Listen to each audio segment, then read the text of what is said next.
Supercross Live on supercrossonline.com. Kevin Barnett catching up with JGR's Justin Brayton. And Justin, we're standing here in the whoops.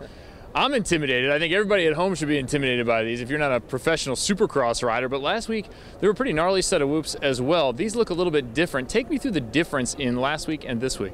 Actually, last week when we started practice, they were pretty steep. So first practice, they were really difficult. A lot of guys had issues with them.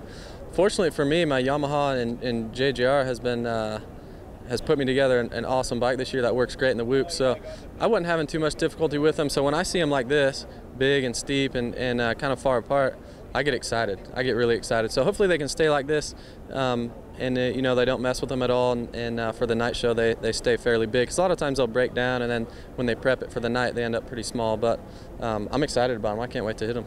Yeah, I hear some chatter about that. You're one of the guys that wants them to stay big and stay gnarly and have it be a separator. Why is that? I just think we put a lot of time and effort in during the week. We set up our bikes, you know, countless hours of the team and I working together, and to show up with small whoops and nothing that really challenges us is kind of a bummer. You know, we're all in this stadium for a reason. We're all the best at what we do, and I think we should be challenged at the races and make the best tracks and the most difficult tracks for us. So when I see a section like this, like I said, I get excited and hopefully have a good night.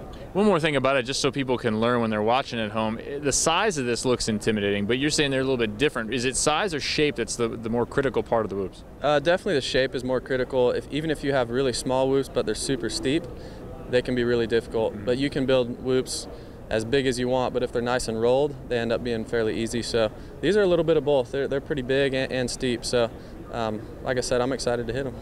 This season is one of the best you've had in years. What's been the difference for you? I think there's a lot of differences. I've been working really hard over the years. I know everybody has, but for me it's just been a mental game. I've had the speed for many, many years, and now just linking that up with having the right guys in place to say the right things to me.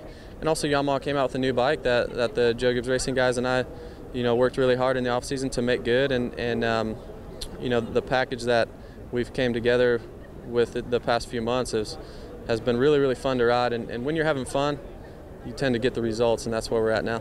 I was hearing that maybe family stability is a big part of it. Getting married and having some real personal stability on that side away from the track has helped. Totally, that's been a huge thing also. You know, as a Supercross racer, you tend to just think about racing, and that's kind of your identity. And a lot of times when you don't do well, it's a bummer to have that as your identity. You know, you don't get any phone calls. You don't really, you know, you don't get people kind of praising you and things like that. Where when you have a stable family and a wife at home and people that truly love you for who you are and not just a racer, it's something special. And I feel like I'm at that point with getting married, and I have a kid on the way now. So it's exciting to be at the track, and it's also an exciting time for me at home. Yeah, it's a funny counterintuitive thing when you take Supercross or your profession and make it secondary to some other stuff. You actually get more efficient at your job. For sure, 100%. You know, if you're happy at home, I believe it's always going to transfer over into your racing or your work, whatever you do, and vice versa. If you're not happy at home, it's most likely going to transfer over. So, like I said, I'm happy on all fronts, and I realize, you know, it's an opportunity of a lifetime for me to be on a team like JGR and to be racing. So I'm trying to take advantage of it. Have expectations risen for you personally and within the team as this year has gone on through these first few rounds?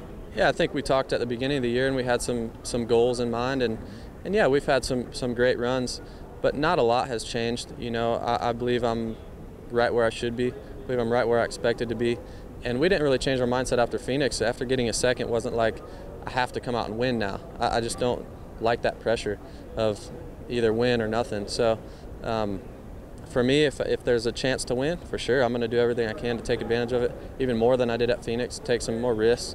But if it's not there, you take top fives like I've been doing and move on to the next round.